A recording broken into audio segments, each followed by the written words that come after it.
हर हर महादेव। एक बड़ा इंटरेस्टिंग सा स्पेल दे रही हूँ बिकॉज वेनिंग मून फेज है और हमारे पास आज बुधवार है, मर्क्यूरी का डे है, ट्रिकिस्टर है मर्क्यूरी, बुद्धि कैन ट्रिक यू। तो ये है बेसिकली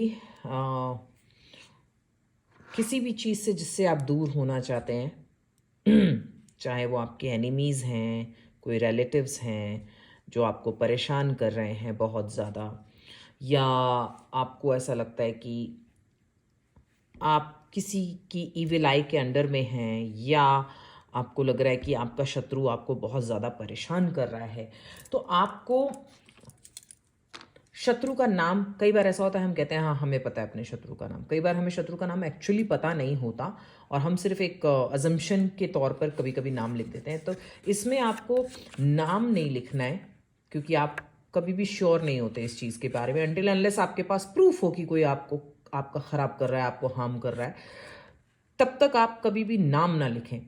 और अगर कोई समस्या और है, हेल्थ से रिलेटेड इशू है, तो बैड हेल्थ लिखिएगा क्योंकि वेनिंग मून फेज में आप हेल्थ को जाने के लिए बोल रहे हैं। तो गुड हेल्थ लिखेंगे तो गुड हेल्थ चली जाएगी, तो आप bad health, health issues, health problems, ऐसे वर्ड का प्रयोग करेंगे और फिर उसको इस पर लिखेंगे विद डेट, टाइम, किस प्लेस पर आप लिख रहे हैं, किस मतलब किस सिटी से लिख रहे हैं, किस स्टेट से लिख रहे हैं, किस कंट्री से लिख रहे हैं, वो आप लिखेंगे इस साइड में।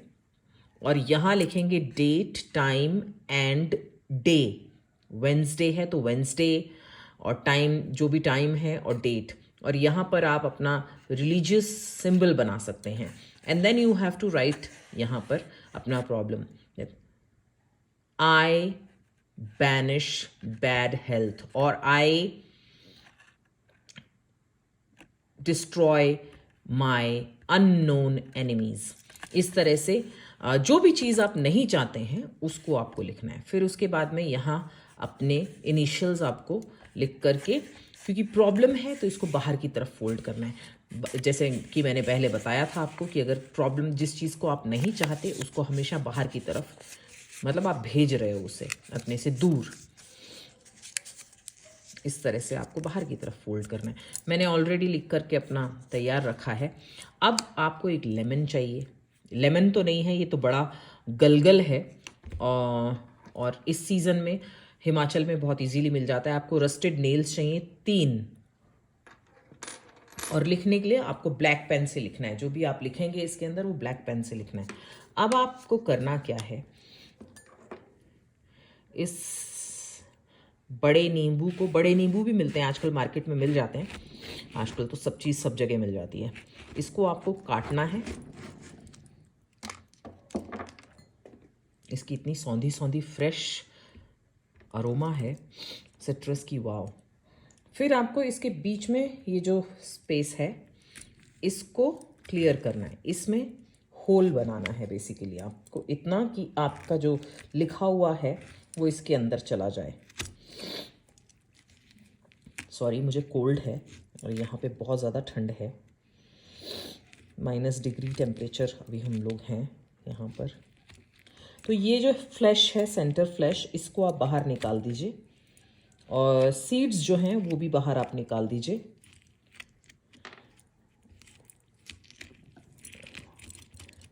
ओके, तो इस तरह से थोड़ा सा स्पेस बन गया इसमें। अब मैं इसमें, क्योंकि मैं ऑलरेडी ये लिख चुकी हूँ यहाँ पर अपना, तो मैं इसके अंदर उसे डाल रही हूँ। अब ये मैंने फिक्स कर दिया इसके अंदर।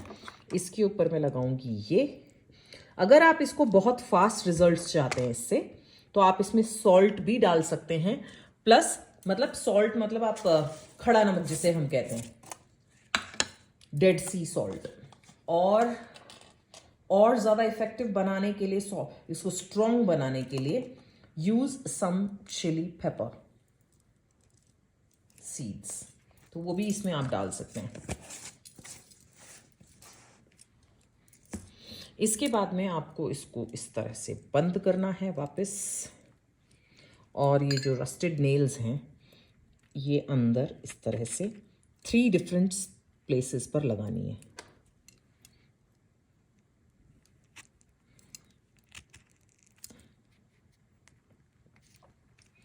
ओके। अरे तीसरी कहाँ गई मेरी? Where is my third nail? Okay, शायद वो ये रही। ओके, तो इस तरह से एक दो इस तरह से लगा के एक को उल्टा लगाना है ऊपर की तरफ।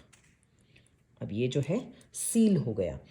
इसे आप जाकर के किसी भी डेड पेड़ के नीचे, जो पेड़ ऑलरेडी डेड हो चुका है, उसके नीचे इसको दबा सकते हैं, या फिर आपका बैकयार्ड है अगर आपके घर में, उसमें दबा सकते हैं, या फिर एक बॉक्स लेके, प्लास्टिक बॉक्स या चीनी मिट्टी का एक पॉट लेकर के उसमें नमक भर के इसको उसके अंदर रख के दबा, उसको ढक के आप रख सकते हैं घर के किसी डार्क कोने में। और या फिर आप इसको किसी कहीं पर, जैसे पहाड़ों में पत्थर वत्थर होते हैं तो वहाँ पर छोड़ कर आ सकते हैं। ये अपने आप गल जाएगा, सड़ जाएगा, जो भी इसके साथ होगा, पर आपकी प्रॉब्लम को ये दूर कर देगा आपसे। ये परमानेंट इलाज नहीं है। इसके लिए प्लीज़ ये मत बोलिए या आगे सोचिएगा कि अरे हमने किया था, थोड़े दिन रिलीफ मिला, फिर तो उसके बाद तो फिर वैसा ही हो गया। तो जब आप खाना खाते हैं तो रोज़ उसे फ्लश आउट कर देते हैं, उसके बाद फिर से खाना खाते हैं, तो एनर्जी भी इसी तरीके से काम करती है। कुछ चीज़ों को प्रोटेक्शन हो गया और बाइंडिंग योर एनिमीज, इस तरह की कुछ चीज़ों को आपको रेगुलर बेसिस पर करना पड़ता है। अब जो लोग करोड़पति हैं वो लोग भी रोज़ बैठते नहीं है कि उनके पास करोड़ों रुपया है तो वो बैठ जाएं, रोज़ उनको काम करना पड़ता है, तब भी वो काम करते हैं। जो लोग बीमार होते हैं वो रोज़ मेडिसिन लेते हैं। तो हर चीज़ का एक तरीका है, परमानेंट कुछ नहीं होता, आपको हमेशा काम करते रहना पड़ता है। तो ये था आज का एक स्पेल, बिकॉज ये वेनिंग मून फेज है तो आप इसका फ़ायदा उठा सकते हैं। अब थोड़ी दिन में अमावस आ जाएगी, तो ये बेस्ट पीरियड होता है किसी भी चीज़ को रिलीज करने के लिए, किसी भी चीज़ को अपने से दूर करने के लिए, नकारात्मक ऊर्जा को अपने से दूर करने के लिए। Thank you so much for watching. आपको वीडियो अच्छा लगा हो तो कमेंट, लाइक, शेयर करें। अगर आप YouTube पर देख रहे हैं तो सब्सक्राइब करना ना भूलें, बेल आइकन दबाना ना भूलें ताकि आपको अपडेट्स मिलती रहें। और अगर आप Facebook से देख रहे हैं तो आप सब्सक्राइब करना ना भूलें, फॉलो करना ना भूलें, लाइक करना ना भूलें, कमेंट और शेयर करना ना भूलें। Thank you so much. हर हर महादेव। जय भवानी, जय खंड भारत, जय हिंदू राष्ट्र।